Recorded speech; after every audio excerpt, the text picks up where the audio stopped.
At tayo po ay magbasa ng salita ng Diyos. Ating bubuksan ating mga Bible sa aklat po ng Romans chapter 8, no? Romans chapter 8. Okay, verses 1 to 14. Verses 1 to 14. Okay. Nabanggit po natin dito, gusto ko po bigyan ng pansin ang mga salita dito sa verse 5. For they, sinong day po na tinutukoy dito, yung sinasabi po sa verse 1, who walk after the flesh. Okay, they. At ito pong binabanggit din po sa verse 2 na under the law of sin and death. Okay? Okay? Okay? Yun binabanggit din po sa verse 4 na who walk after the flesh and not after the spirit. So verse 5, they that are after the flesh do mind the things of the flesh. So it only means, mga kapatid, ito yung mga hindi pa mananampalataya. These are the natural men. No? These are the natural men. These natural men, itong hindi pa naboborn again, wala pa po ang Spirit of God that dwells in them. Paulit-ulit po yung salita dito, mga kapatid. Ano? Nasabi dyan, have not the Spirit of Christ. No? Yung banggit dito sa verse 8 na the Spirit of God dwells in you. Binanggit po dyan, ano? Verse ano po yan? Verse 9. Binanggit din po ito sa verse 11, no? But if the Spirit of Him that raised up Jesus from the dead dwell in you, no? Tapos sa kasunod na verses, no? Nakalagay po dyan, by His Spirit that dwells in you, no? Paulit-ulit. Ito po yung hindi pa pinananahanan ng banal na Espiritu, mga kapatid. Ano po? Ito yung tinutukoy dito sa verse 5 na after the flesh. They do mind the things of the flesh. They are after the flesh. They are living, okay, after the flesh. Naalala ko tuloy. Mayroong, di ba, mayroong powered by smart. Powered by may mga isang company, tapos powered by smart, powered by globe, or diba, something like that, you know. Isang mananampalataya, mga kapatid, we can be powered by two things. We can be powered by flesh and we can be powered by the Spirit. Pwede tayong pangunahan. Ang isang mananampalataya ay pwedeng pangunahan ng kanyang laman at pwedeng pangunahan ng espiritu. Pero yung isang hindi mananampalataya, ang hindi Kristyano, ang isang natural man na tinutukoy po ni Apostle Paul sa 1 Corinthians chapter 2, yung binabanggit po ng ating Panginoon Jesus na hindi pa nare-regenerate, no? Hindi pa naboborn again. Ano po? Ang sabi po ng salita ng Diyos, ang nagpa-power sa kanya, iisa lang, ang kanyang laman.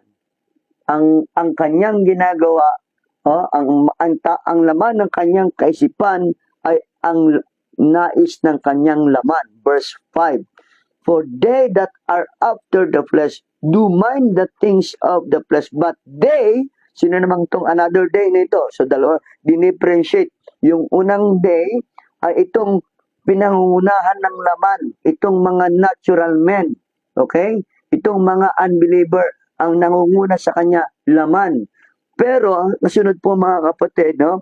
But they that are after the Spirit, sino po? Ito yung mga pinangungunahanan ng Espiritu Santo. Ito po yung pinananahanan na ng banal na Espiritu Santo. Ano po? Sabi diyan, they mind the things of the Spirit of God. They mind the things of God. For to be carnally minded is death, but to be spiritually minded is life and peace. So malaki pong pagkakaiba. Ito pong after the flesh, itong natural men, okay? They are, yung kanilang patutunguhan is life, is death, rather is death. Sabi nga ng verse 2, no? Law of sin and death. Yun po sila. But, yung pinangungunahan ng Espiritu Santo, okay? Okay? Ang tawag ng verse 6 is spiritually minded, is life and peace. So, malaking po ang pagkakaiba, may contrary po, Yung isa, yung nagmamind the things of the flesh, which is the natural man, yung unbeliever, mga kapatid, ano ang kanilang destinasyon? Sin and death, kapahamakan. Pero itong pinananahanan ng banal na Espiritu and they mind the things of the Spirit of God, ano po? Life and peace, ang sabi po dito. Verse 7, because the carnal mind is enmity against God, for it is not subject to the law of God, neither indeed can be. Verse 8, so then, okay, conclusion. In conclusion, sabi diyan, they that are in the flesh. And itong they that are in the flesh, yung mga hindi pa mananampalataya, hindi pa pinananahanan ng banal na espiritu. They don't have the Spirit of God in themselves. Na po, they that are in the flesh, yung unbeliever, yung hindi pa nabuborn again, they cannot please God because they are powered by the flesh. Kailanman, hindi nila mapiplease si Lord. But you, may pagkakaiba. But, ang pagdating ng verse 9, may pagkakaiba mga kapatid, dinipreciate. Hinati. Anong pinanghati? Yung salitang but. Hinati. But you, ikaw, ito mga hindi pa mananampalataya, itong hindi pa pinananahanan ng banal na Spirit. They don't have the Spirit of Christ. Wala pang nagdudwell sa kanila na Spirit of Christ, mga kapatid. Ano po? Sabi diyan, they cannot please God. Why? Because they are operated. Kumbaga sa computer, ang kanilang operation, yung nag-ooperate sa kanila, either Windows or ano ba yung isa? Windows or, di ba, may Apple, di ba? Iba yung nag-operate, operating system. Yung OS niya, either Windows or, di ba, Apple o ano ba yung tawag doon? Ito yung operating system niya, nag-ooperate sa kanya, nagpa-power sa kanya, ay flesh. Ito yon, natural man. Hindi pa nare-regenerate, unregenerate. Hindi pa naboborn again. They are powered by flesh. Okay? They mind the things of the flesh. That's why the result is sin and death. That's why the result, they cannot please God. But you, sino namang tong you? They that are dwelt by the Spirit of God. Okay? They that are, okay, sabi dyan, they mind the things of the Spirit of God. Verse 9. Sabi dyan, but you are not in the flesh, but in the Spirit, if so be that the Spirit of God dwell in you. Now, if any man have not the Spirit of Christ, he is not of his. So, mga kapatid, malaming pagkakaiba. So, ano ba itong sinasabi ng Bible na carnal?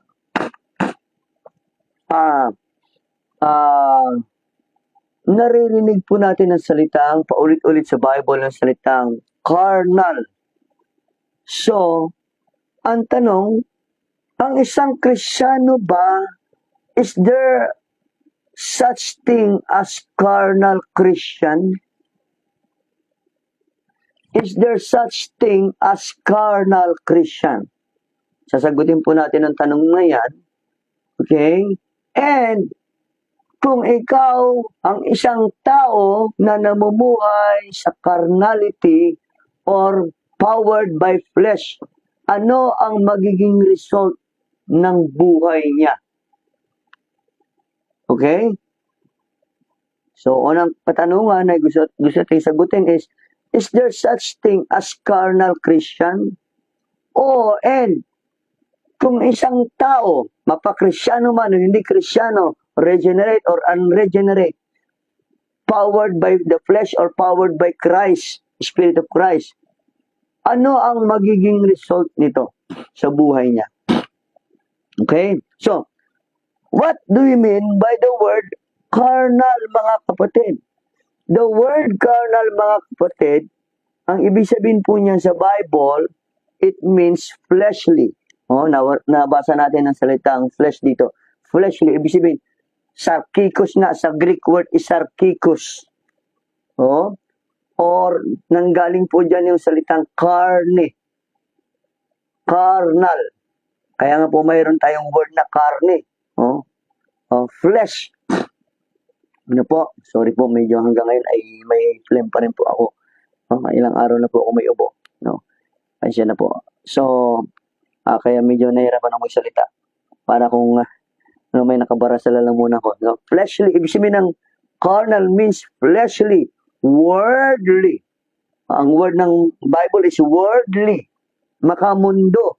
Kung ano ang sistema ng mundo, sinasabi ni John, for that what is in the world, yun din po sa kanya, the lust of the flesh, the lust of the eyes, the pride of life. Worldly, or in other words, sensual. Nakalagay din po, mabasa rin po natin sa Bible, ang salitang sensual. It means, kapatid, they are operated by their senses. Kung ano yung gusto ng kanilang bibig, ng kanilang panlasa, anong gusto ng kanilang mata, anong gusto ng kanilang pandinig, na pakinggan, yun ang kanilang papakinggan, mga kapatid. So, yun po ibig sabihin ng word na carnal. Po, mga kapatid, fleshly, worldly, sensual. Okay.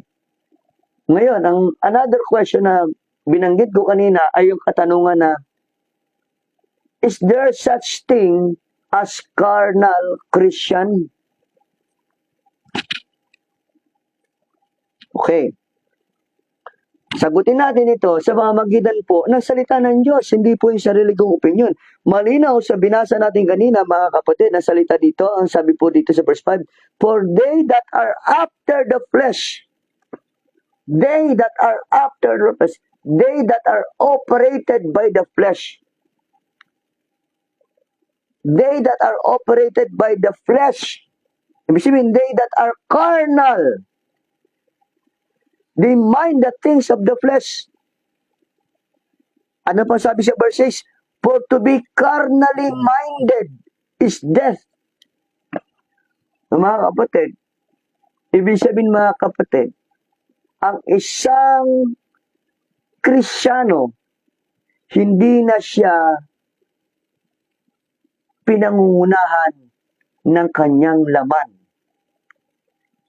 Mayroong distinction, may mali, kaya nga may word na but, mayroong distinction ang isang taong natural man, they mind the things of the flesh, and isang spiritual man, ito ang pinangungunahan ng banal na espiritu, they mind the things of Christ. Okay, mga kapatid? Ibig sabihin, mga kapatid, ito, malaking pagkakaiba ng sin and death and life and peace. Ito ang destinasyon niya is sin and death. Malinaw po yan sa verse 1, there is therefore now no condemnation to them. Sinong dem na ito? Ito po, to them which are in Christ Jesus. Sino itong in Christ Jesus? Sino itong mga regenerated? Sino itong mga born again na, tumanggap sa Panginoon? Description po ng Bible, sino raw po sila? They walk not after the flesh. They are not operated by the flesh. Mga kapatid, malinaw ha?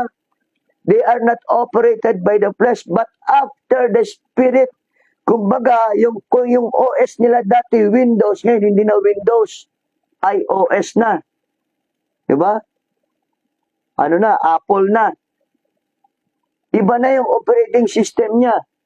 Ang nag-ooperate na sa kanya ngayon is spirit, hindi na flesh. Yun ang description ng Bible, ng salita ng Diyos, sa mga sumampalataya kay Kristo.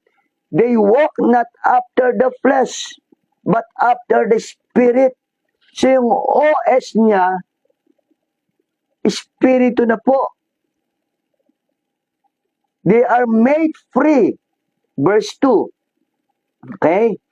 Ang ginawa sa nila ng Panginoon, they are made free from the law of sin and death. Paanong paraan, mga kapatid? By God the Father sending His own Son in the likeness of sinful flesh para iligtas tayo doon sa ating kasalanan. Mga kapatid, so, in other words, ito po, papakinggan niyo mabuti, there's no such thing as carnal Christian. Pastor, there is no such thing as carnal Christian. Ulitin ko po, there's no such thing as carnal Christian. Oh, Pastor, parang akala ko, pwedeng magkaroon ng carnal Christian. No, ang word carnal ay para sa natural lang. Hindi pwedeng angkinin ng isang Kristiyano yung para sa natural man. Ang carnal ay para sa mga unbeliever lamang. Hindi pa nare-regenerate. Why? Ang result nito is death. Sin and death.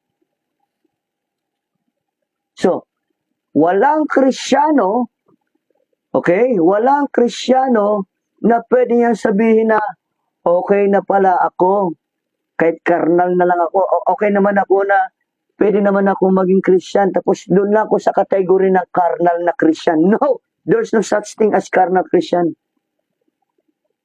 Okay lang na maging Kristiyano ako, doon lang ako sa kategory, ayoko maging spiritual. No, mga kapatid, walang ganon. Mamimili ka lang sa dalawa, either ikaw ay unregenerate or regenerate. Hindi na born again or na born again. Pinangungunahan ng laman o pinangungunahan ng banal na espiritu. So there's no such thing as carnal Christian. Tatandaan po natin yan. Ngayon, Pastor, there's no such thing as carnal Christian. Ay bakit, Pastor, may nabanggit po sa 1 Corinthians chapter 3? No? Napag-aralan din po natin dati, Pastor, sa nakalagay sa 1 Corinthians chapter 3 na binanggit dyan, no? And I, brethren, could not speak unto you as spiritual, but as unto carnal, even as babes in Christ. At nakalagay doon, Pastor, sa 1 Corinthians chapter 3, brethren, kausap ni Apostle Paul, brethren. Pero itong brethren ito, they are carnal daw. So there is carnal brethren. Hindi po yun ibig sabihin, mga kapatid, ganun. Hindi po ibig sabihin na may isa kategory po lang ng Kristiyano, mayroong pwede ka mamili na para bang pag umakit ka sumakay ka sa eroplano, anong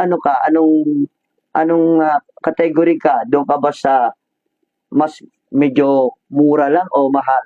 O yung pinaka mamahalin nilang cabin o doon sa mumpuray. Parang ganun ba, Kristiyano rin? Ako, maging Christian ako, dito lang ako sa kategory ng carnal Christian. Ayoko ng spiritual Christian. Walang ganun, mga kapatid. Walang ganun pagpipilian sa pagiging Kristiyano. Walang ganun. So, bakit sinasabi dito ni Apostle Paul sa 1 Corinthians chapter 3 na siya rin nagsabi sa Romans chapter 8 na kailanman walang carnal na Kristiyano? Itong sinasabi niya dito, kinakausap niya, and I, brethren, could not speak unto you as spiritual, but as unto carnal. Merong carnal. Mga kapatid, ibig sabihin dito, mga kapatid, ni Apostle Paul. Si Apostle Paul, hindi niya sinasabi na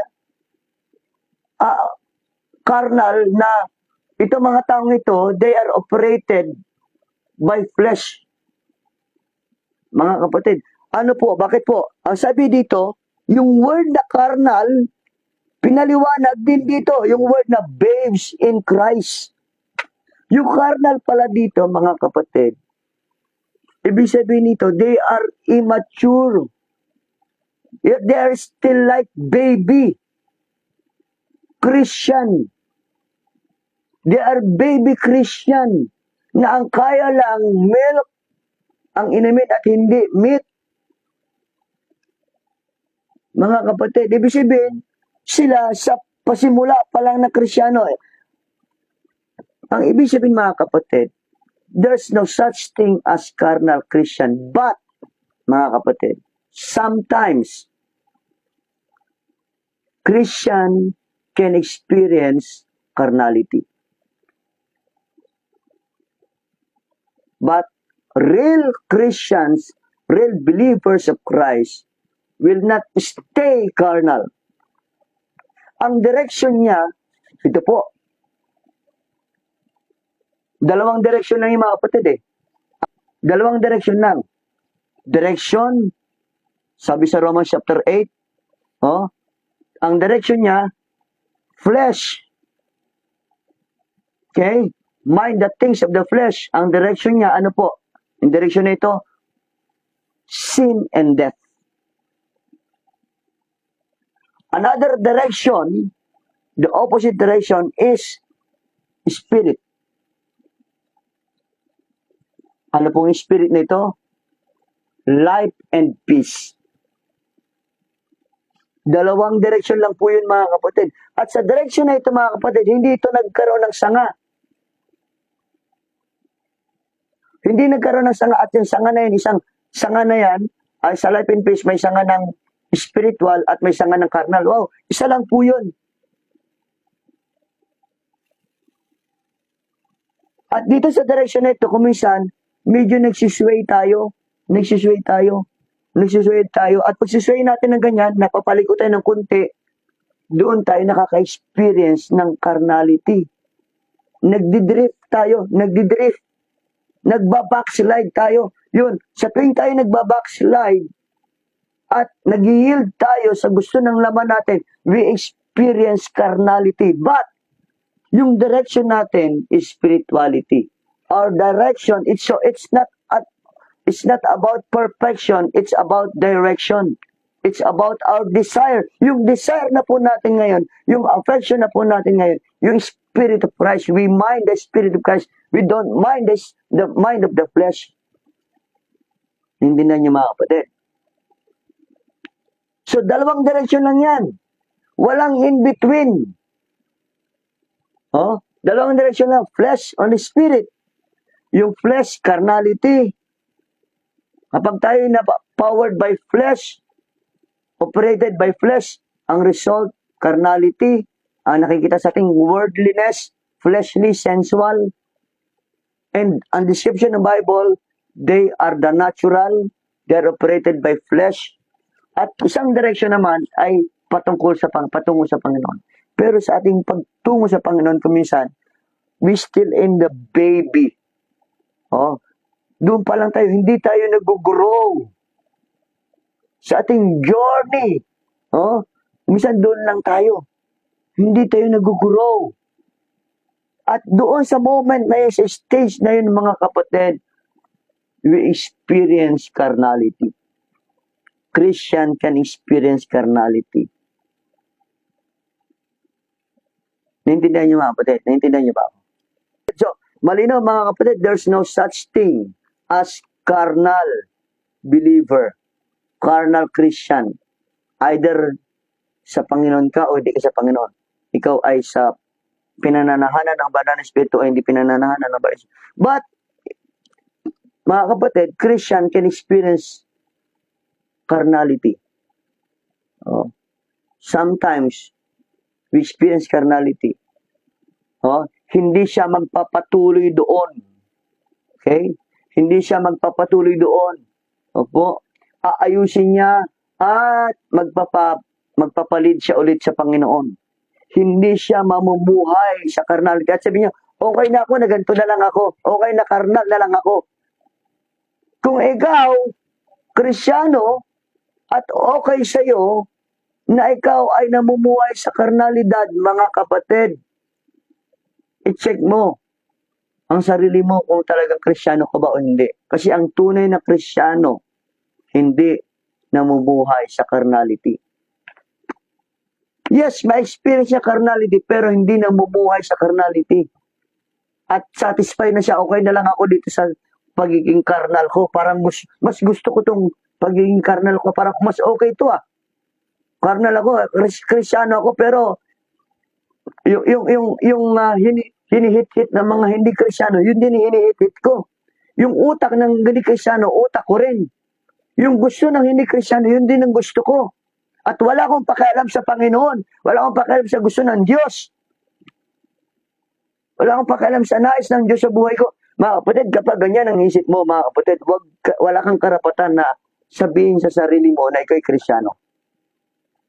Ulitin ko po. Nakikinig ka sa akin ngayon. Kung yan ang isip mo,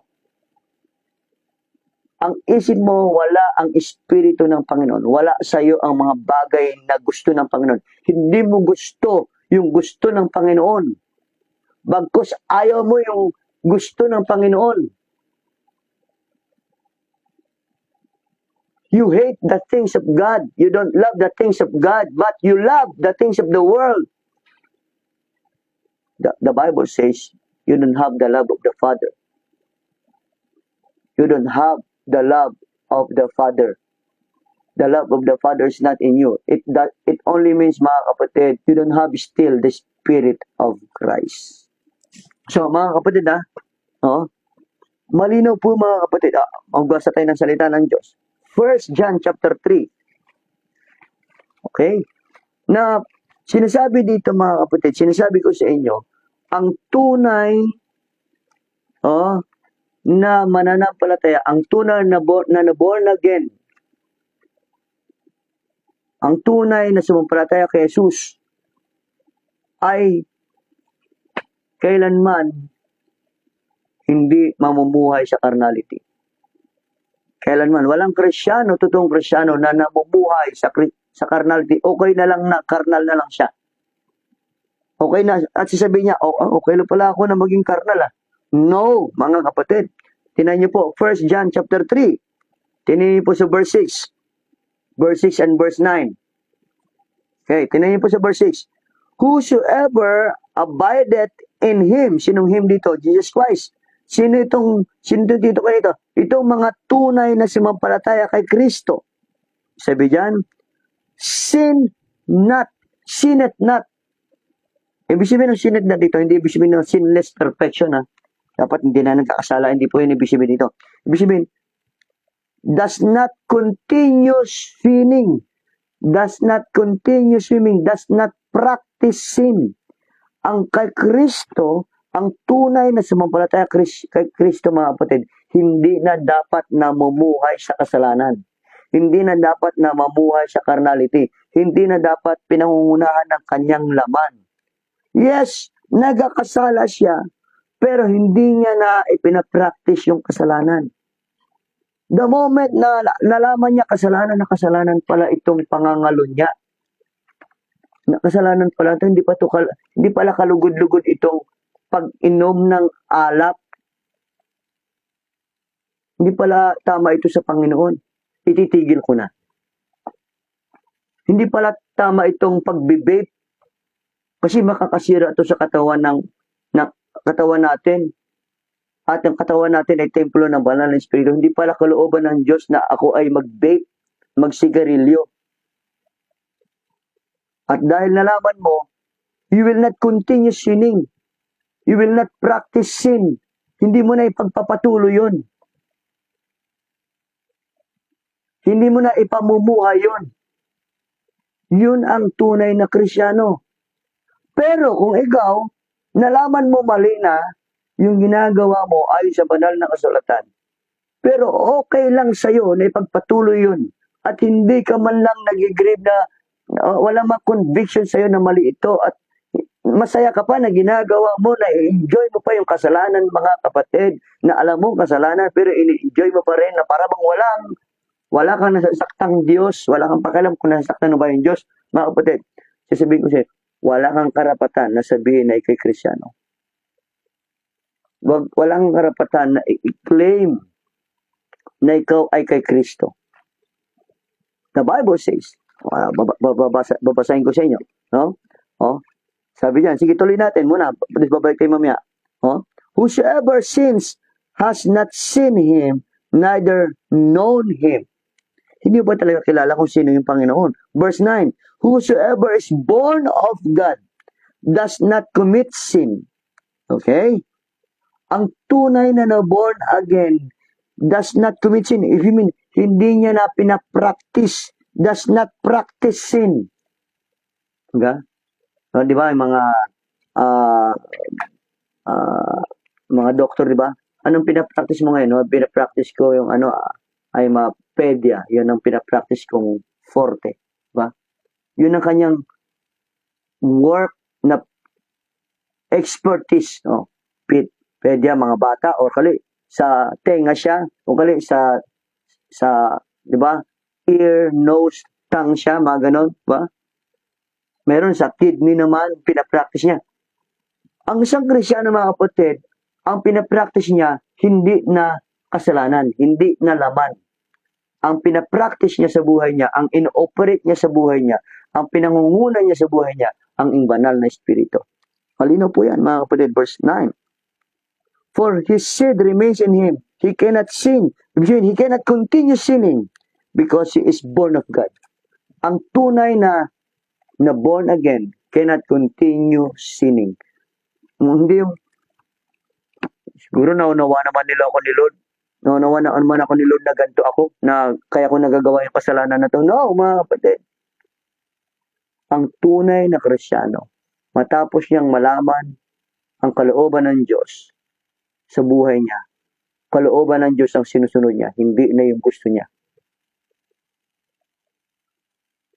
Ulitin ko po, ang tunay na born again, ang tunay na pinananahanan ng banal na espiritu.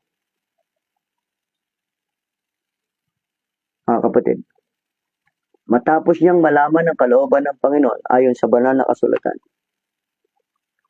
susundin niya yung kalooban ng Panginoon at hindi na siya magpapatuloy sa bagay na hindi kalooban ng Diyos.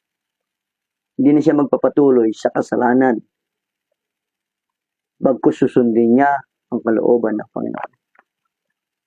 Ngayon, kung okay lang sa iyo na ipagpatuloy ang bagay na hindi kalooban ng Diyos, ang kasalanan, at para bang wala kang pakialam kung nasaktan mo ba ang Diyos o hindi, mga kapatid,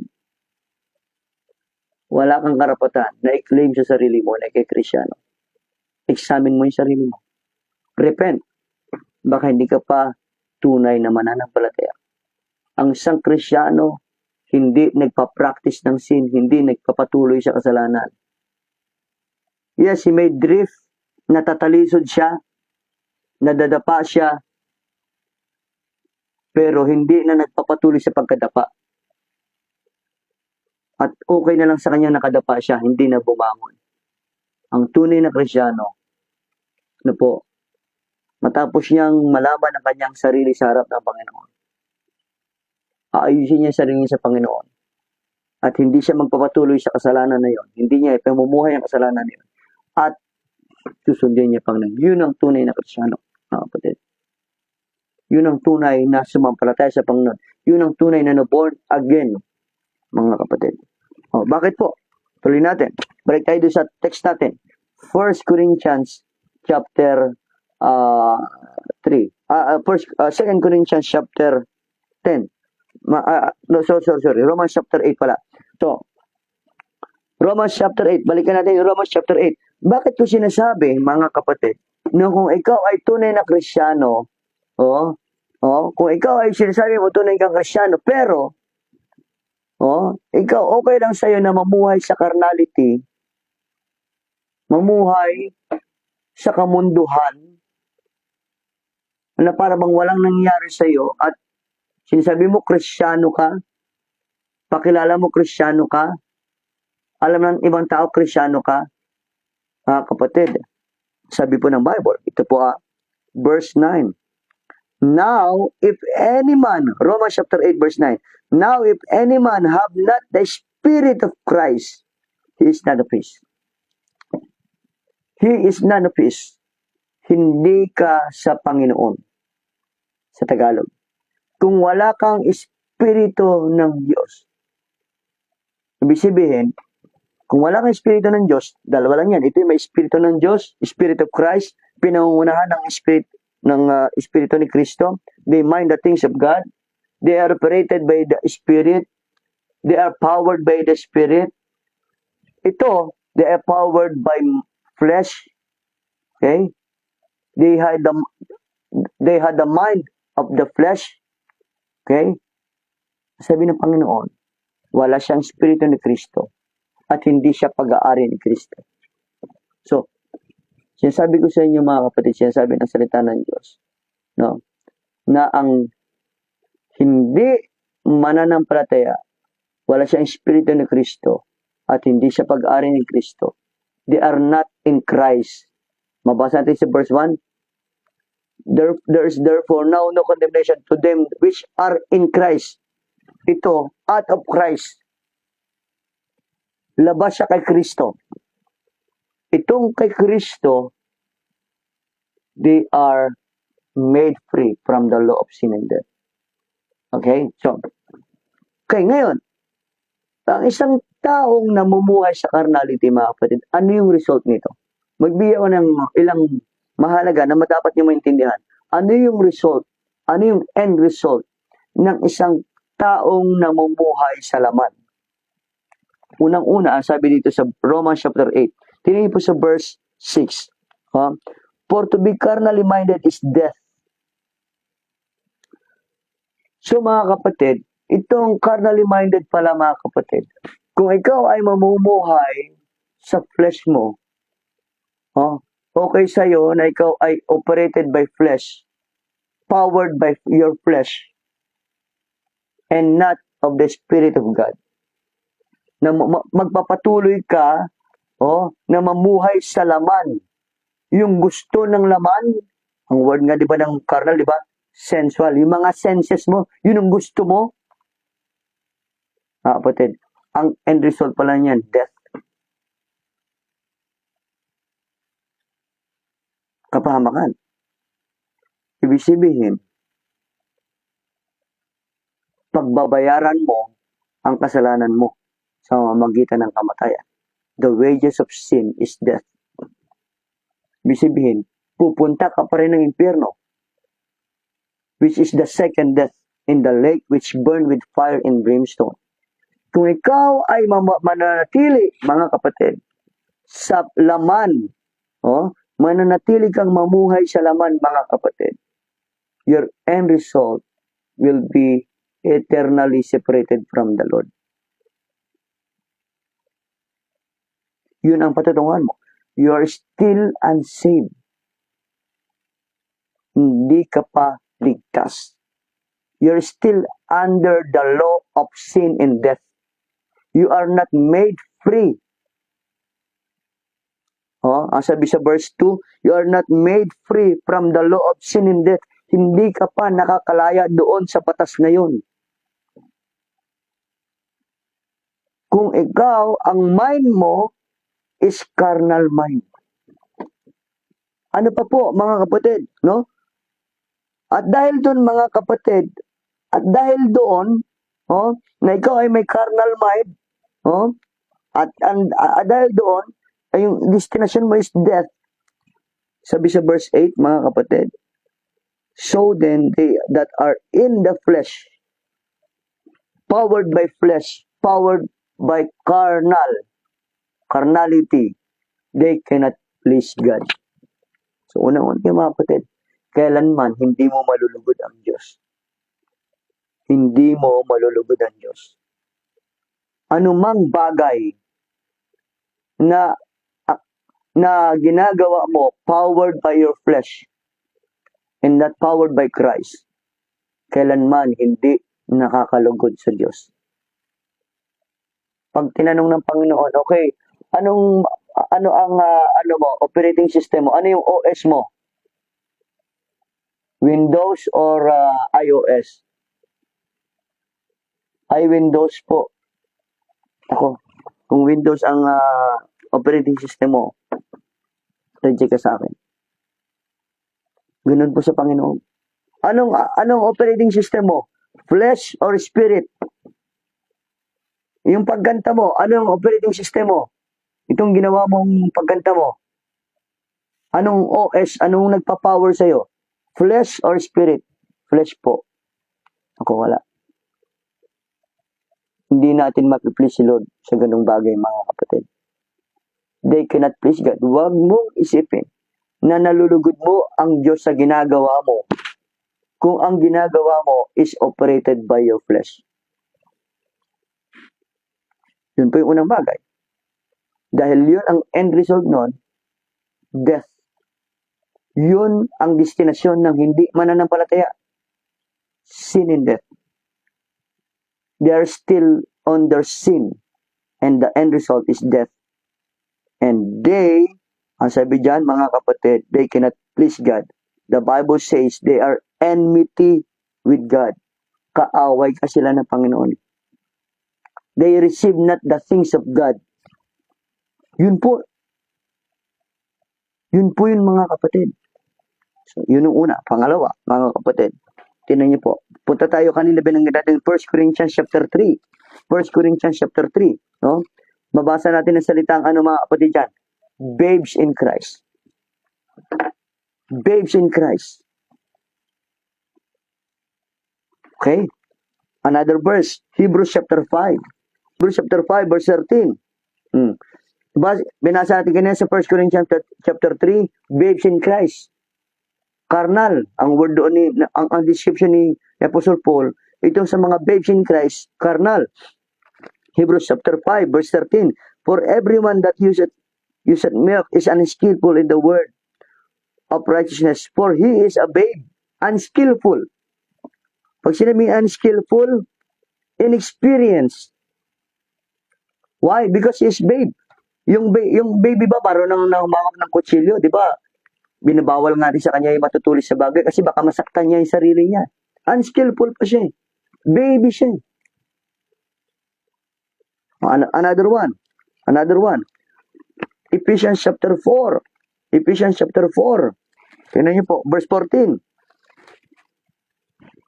That we hereafter be no more children, tossed to and fro, and carried about with every wind of doctrine, by the sleight of men and cunning craftiness, whereby they lie in wait to deceive. Okay? Yung word dito, children. Tossed to and fro.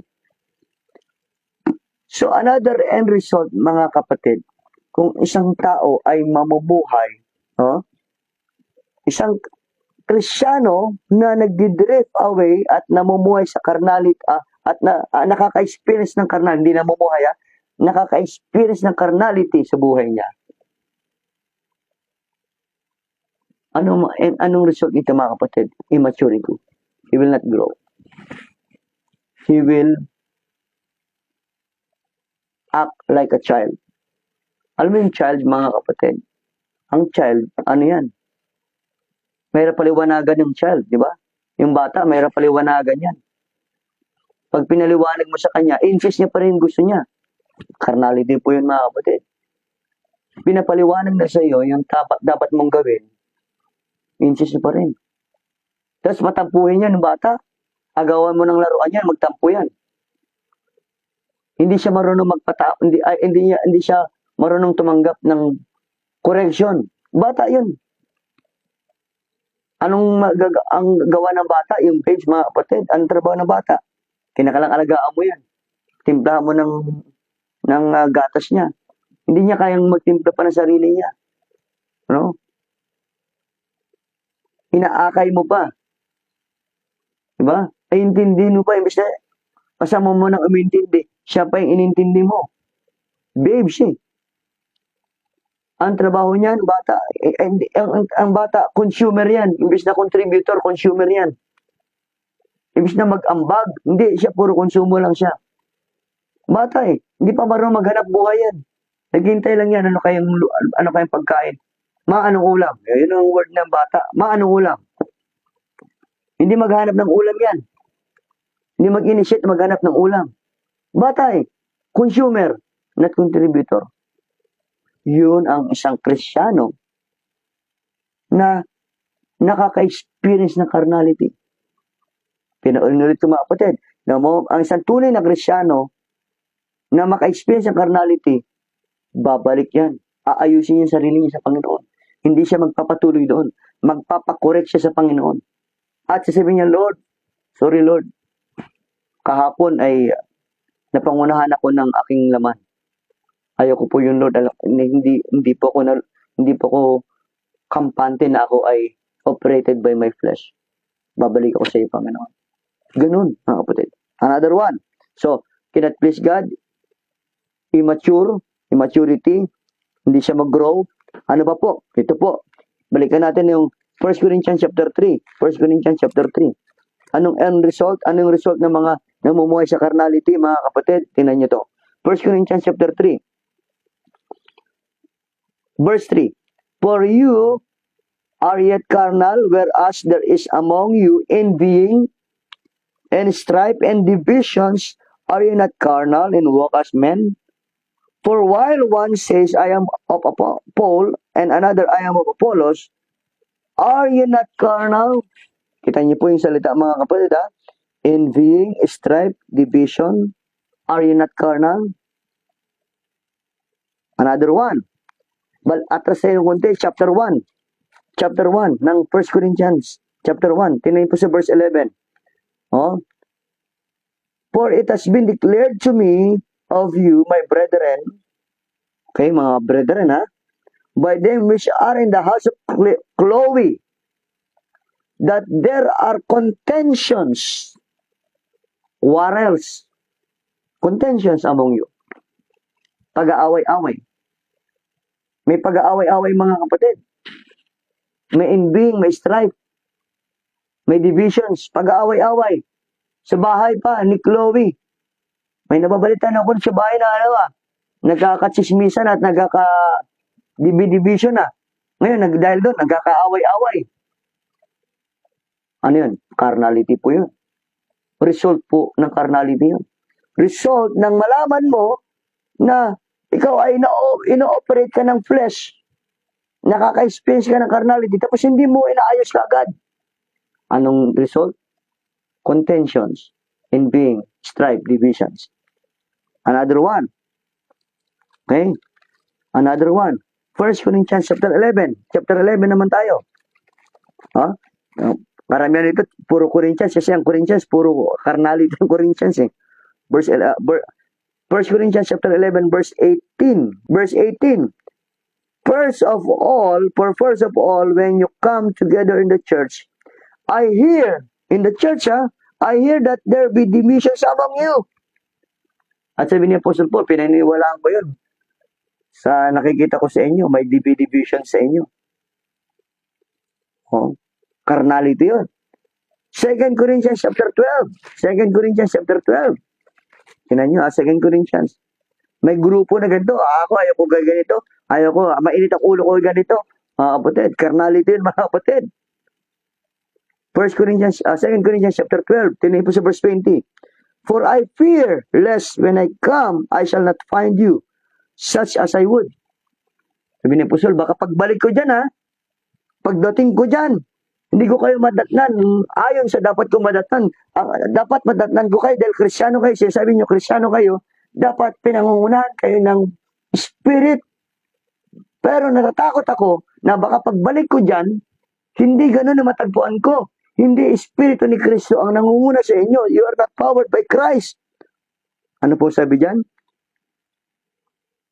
That I shall be found to you such as you would not, lest there be debates, envying, wraths, stripes, backbitings, whispering, swellings, tumult, disturbance. Yan ang matagpuan ko sa inyo. Sa loob ng simbahan yan ang matagpuan ko sa inyo. Yan ang end result ng carnality, mga kapatid. Kung ikaw, Kristyano, and you drift away, you experience carnality, at hindi ka umalis ka agad doon, hindi mo agad ayusin sa Panginoon, hindi ka agad magpaayos sa Panginoon, ito'y magiging result. Matagpuan kayo na ito yung ginagawa niya, ito yung pinamumuhay. James chapter 3.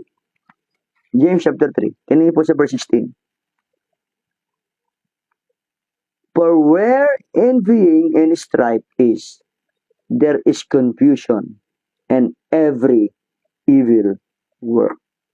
There is disorder, confusion, disorder. There is disorder, and may kaguluhan, disorderliness, confusion, and every evil work. Imbis na work of God ang ginagawa mo, work of iniquity ang ginagawa mo, evil work. Mga kapatid. That's the end result of carnality. So, kung ikaw mga kapatid, Kristiyano ka, ang direksyon mo dapat sa Panginoon. Okay? Ang direksyon mo, Panginoon.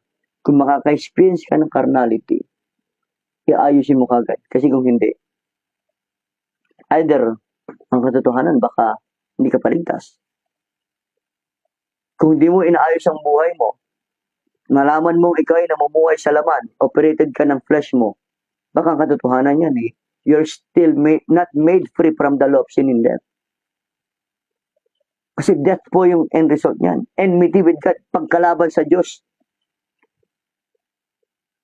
Or, mga kapatid, kung ikaw naman talagang Kristiyano na, pero nagdidrift ka sa kasalanan, nagdidrift ka sa carnality, at hindi mo agad inaayos the moment na ma-realize mo, you are acting like a babe, immature. You are acting like a babe in Christ, immature. And, another result, kaguluhan. Kaguluhan sa katawan ni Kristo.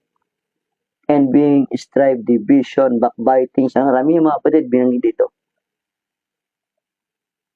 Yan po, kaguluhan sa loob ng simbahan, sa Church of Christ, sa Iglesia ng Panginoon, nagkukos ka ng kaguluhan.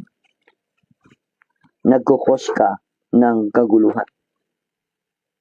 Ngayon, kung Kristiyano ka talaga, at namumuhay ka sa carnality, mga kapatid, at hindi mo agad inayos sa Panginoon, mga kapatid, ang tunay na Kristiyano, makakaranas ng chastisement. Hebrews chapter 12 verse 6. Pag didisiplina sa Diyos, didisiplinahin ka ng Diyos. Kung ayaw mo disiplinahin ang sarili mo, didisiplinahin ka ng Diyos. At kung hindi pa, hindi lang chastisement, scourging, parusa. Kung ikaw ay Kristiyano pero namumuhay ka sa kasalanan, you are namumuhay ka sa carnality, you will experience chastisement. Or, ang reality mga kapatid, baka katotohanan yan, hindi ka pa talaga ligtas. Ang katotohanan yan, baka hindi ka pa talaga ligtas. Kung walang repentance, walang acknowledgement, mga kapatid, ang katotohanan, baka hindi ka pa ligtas. Last verse, 1 John chapter 5. Bakit ko sinasabing hindi ka pa ligtas? Ito po sinasabi ng salita ng Diyos, 1 John chapter 5, last verse. Verse 18.